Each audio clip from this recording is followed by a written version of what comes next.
نحمده ونصلي ونسلم على رسوله الكريم اما بعد فاعوذ بالله من الشيطان الرجيم بسم الله الرحمن الرحيم يا أيها الذين آمنوا استعينوا بالصبر والصلاة إن الله مع الصابرين ولا تقولوا لمن يقتل في سبيل الله أموات بل أحياء ولكن لا تشعرون آمنت بالله صدق الله المولانا العظيم درود پاک اللهم صل على سيدنا ومولانا محمد وعلى آل سيدنا ومولانا محمد وبارک وسلم۔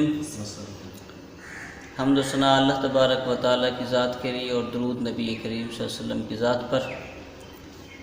امام حسین کی شہادت کے دن بڑے برکت والے دن ہیں۔ 8 محرم ہے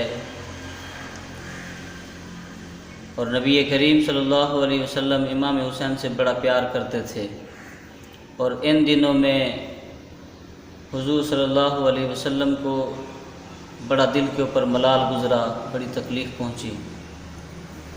ام فضل کہتی ہے کہ میں سوئی ہوئی تھی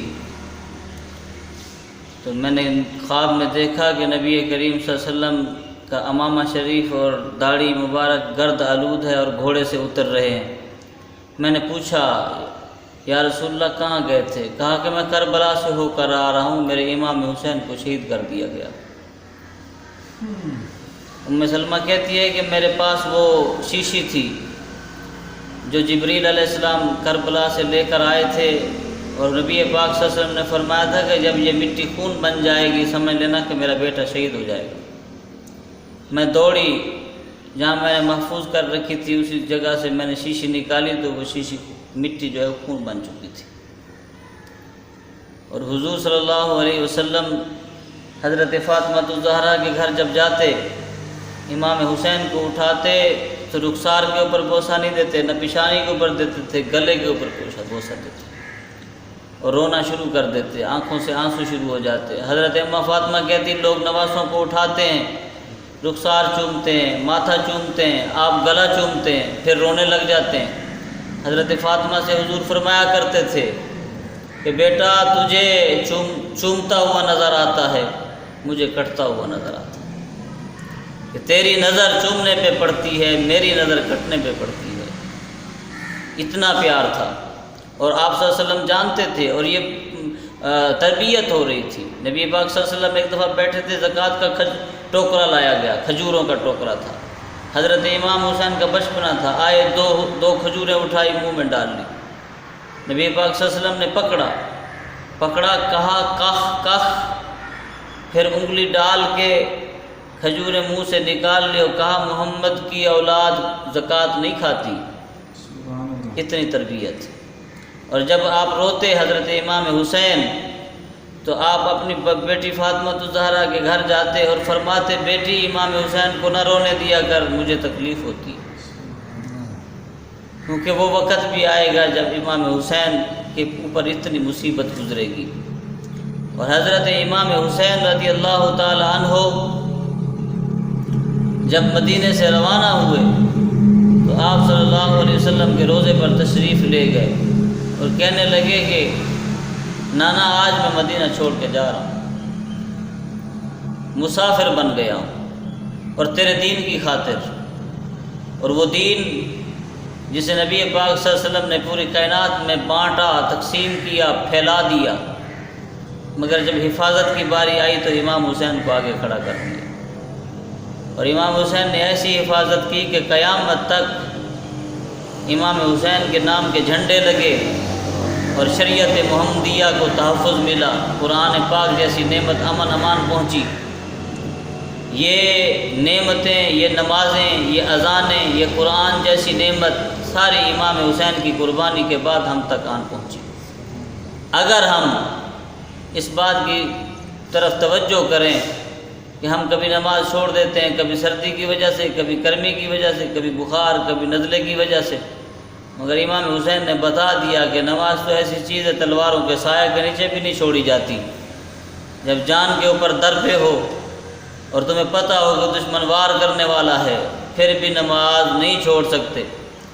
امام حسین کو جب انہوں نے شہید کیا تو آپ سجدے کی حالت میں تھے. کہا کہ ظہر کی نماز کا وقت ہے، شمر میں نماز پڑھتا ہوں، پھر جو تو چاہے کر لینا.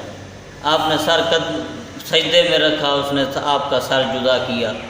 مگر سوچا جائے تو آج بھی امام حسین نماز میں ہے، اور تمہیں بتا دیا اور تمہیں یہ بھی سکھایا کہ تلواروں کے سائے کے نیچے عشق نماز ادا ہوتی ہے. تم اگر تھوڑے تھوڑے بہانے، تھوڑے تھوڑے عذر کی خاطر نماز چھوڑ دیتے ہو تو تمہیں سوچنا چاہیے کہ وہ کتنی بڑا ایک امتحان تھا، وقت تھا. اس وقت بھی امام حسین نے نماز نہ چھوڑی. اب قاریوں کی تعریف کرتے ہو، کہتے ہو کہ فلاں قاری فلاں قاری فلاں قاری. اس جیسا قاری کہاں سے لاؤ گے جس کی گردن تن سے جدا ہو جائے، نیزے کے اوپر رکھی جائے، قرآن کی آواز آئے؟ اس حسین جیسا قاری کہاں سے لاؤ گے؟ اور قرآن بھی پکار رہا ہے کہ ایسا قاری نہیں جیسا امام حسین قاری تھا، اور آج تک نہ آیا نہ آ سکے گا. وہ جیسا وہ قرآن پڑھ گئے کسی نے نہ پڑھا کہ گردن تن سے جدا ہو جائے، اور نیزے سے جب نیزے کے اوپر گردن رکھی جائے تو گردن میں سے قرآن کی آواز آئے، اور دلوں کے اندر پیوست ہو جائے، اور چہرہ ایسا روشن ہو جائے کہ لوگ دیکھیں اور حیران ہو جائیں کہ قرآن کی تلاوت بھی ہے اور تن سے جدا چہرہ کتنا روشن ہے. کہ جس کا تن سے جدا ہو کر اتنا روشن ہے، تن کے اوپر کتنا روشن ہوگا. امام حسین رضی اللہ تعالیٰ عنہ کو زبان کے منہ کے اندر لعاب دہن ڈالا. حضرت ابو ہریرہ رضی اللہ تعالیٰ عنہ روایت کرتے ہیں، میں نے ان آنکھوں سے دیکھا، کانوں سے سنا کہ حضور صلی اللہ علیہ وسلم نے دونوں ہاتھ امام حسین کے پکڑے اور دونوں ننھے ننھے قدم اپنے قدموں کے اوپر رکھے، اور فرمایا کہ میرا بیٹا حسین میرے اوپر چڑھا. ایسے ایسے تھوڑا کھینچتے گئے، امام حسین قدم رکھتے رکھتے پیٹ تک، یہاں تک کہ چھاتی تک آئے. تو حضور صلی اللہ علیہ وسلم نے کہا بیٹا حسین منہ کھول. جب منہ کھولا تو حضور نے اپنا لعاب دہن منہ میں ڈالا اور فرمایا اللہ میں اسے محبوب رکھتا ہوں، تو بھی حسین کو محبوب رکھ. ایسی دعائیں دیا کرتے، اور فرمایا کرتے تھے کہ مجھے جنت کی خوشبو آتی ہے امام حسین سے. وہ اس طرح تھوڑی نہ آتی تھی، جنت کی خوشبو آتی تھی جنت کے سردار جو تھے. اور ایک روایت میں فرمایا کہ امام حسن اور امام حسین دونوں میرے بیٹے جنت کے پھول ہیں، اور ان کی والدہ جنت کی عورتوں کی سردار ہے. اتنا لقب اور اتنی محبت اور اتنے رتبے، اتنے مقام آقا دو عالم صلی اللہ علیہ وسلم نے انہیں دلوائے. امام حسین رضی اللہ تعالی عنہ اور امام حسن جب رو رہے تھے تو نبی پاک صلی اللہ علیہ وسلم حضرت فاطمہ الزہرا کے گھر پہنچے اور پوچھا کہ بیٹے میرے کیوں روتے ہیں؟ کہا کہ ان کو بڑی پیاس لگی ہے مگر پانی میسر نہیں. نبی پاک صلی اللہ علیہ وسلم نے حضرت امام حسن کو اٹھایا، اپنی زبان منہ میں ڈال دی. وہ چوسنے لگے، تھوڑی پیاس تسکین ملی تو انہیں لٹا دیا. پھر حضرت امام حسین کو زبان چسوائی. جنہیں نبی پاک صلی اللہ علیہ وسلم اپنی زبان چسوائیں اور لعاب دہن حضرت امام حسن اور امام حسین کے اندر داخل ہو جائے، ان سے کتنا پیار اور کتنی محبت تھی اور کیسی تربیت ہو رہی تھی.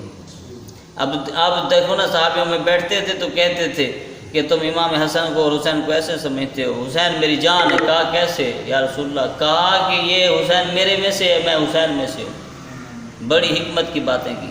حسین میرے میں سے، میں حسین میں سے. صحابہ عرض کرتے ہیں یا رسول اللہ آپ میں سے تو حسین ہے، ہمیں سمجھ آتی ہے، مگر آپ حسین میں سے کیسے ہیں؟ پھر آپ صلی اللہ علیہ وسلم مثال دیا کرتے تھے، جیسے کہتے تھے مرغی انڈے میں سے، انڈا مرغی میں سے، ایسے میں حسین میں سے، حسین میرے میں سے. تمہیں سمجھ نہیں آتی کہ جیسے مرغی کی اور انڈے کی حقیقت نہیں سمجھ آتی، ایسے حسین کی اور میری حقیقت ہی سمجھ نہیں آتی. وجہ کیا کہ میں پھیلانے والا ہوں دین کو، اور حسین تلوار اٹھا کے دین کی حفاظت کرنے والا ہے. اور پورے انبیاءوں نے قربانیاں دی، سب نے قربانیاں دی، مگر امام حسین کی جو نرالی قربانی حضور نے پیش کی وہ انبیاء کی مثال ہی پیش نہیں کر سکتے اس طرح کی کہ 72 تن آنکھوں کے سامنے کٹ جائیں اور ان کے گردنیں جدا ہو جائیں، اور آپ کا صبر اور آپ کی استقامت اور آپ کے اندر برداشت کتنی کہ آپ آخری دم تک ڈٹے رہے اسی بات کے اوپر کہ ہاتھ نہیں دوں گا، شریعت کے اوپر آنچ نہیں آنے دوں گا. سر جاتا ہے جائے، بچے جاتے ہیں جائے، گھر جاتا ہے جائے، وطن جاتا ہے جائے، جو کچھ ہونا ہے ہو جائے، یزید جو کچھ تجھ سے ہوتا ہے تو کر لے. مگر امام حسین کی نہ ہاتھ آگے نہیں بڑھے گا نہ گردن جھکے گی. یہی تو سکھایا امام حسین نے کہ ظلم کے آگے گردن نہیں جھکانی. کٹنی ہے تو کٹ جائے، کٹتی ہے تو کٹ جائے، مگر ظلم کے آگے تیری گردن نہ جھک پائے. اللہ تبارک و تعالی ہمیں عمل کی توفیق